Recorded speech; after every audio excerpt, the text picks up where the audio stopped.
Tak hanya semusim, Bernardo Tavares diprediksi akan bertahan lama melatih PSM Makassar ke depannya.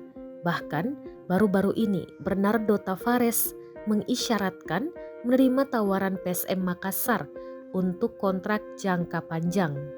Hal ini tak terlepas dari adanya proyek jangka panjang yang ingin dibangun Bernardo Tavares di skuad PSM Makassar. Didatangkan pada awal musim, manajemen PSM Makassar hanya menyodorkan kontrak 1 tahun atau semusim. Namun belakangan tersiar kabar bahwa manajemen PSM Makassar sudah menawarkan ke Bernardo Tavares perpanjangan kontrak. Meski hingga berita ini diturunkan belum ada pernyataan resmi dari pihak Bernardo Tavares maupun PSM Makassar. Hanya saja isyarat kerjasama antara Bernardo Tavares dan PSM Makassar bakal berlangsung lama sudah terlihat. Di Liga 1 2022-2023 ini, Bernardo Tavares membentuk skuad PSM Makassar yang tak hanya dipersiapkan untuk semusim.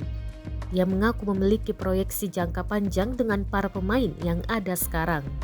Inilah yang kemudian menjadi dasar bahwa Bernardo Tavares bersedia bertahan lama di PSM Makassar. Pada bursa transfer Liga 1 paruh musim ini, PSM Makassar merekrut 4 pemain baru untuk memperdalam skuadnya hadapi putaran kedua.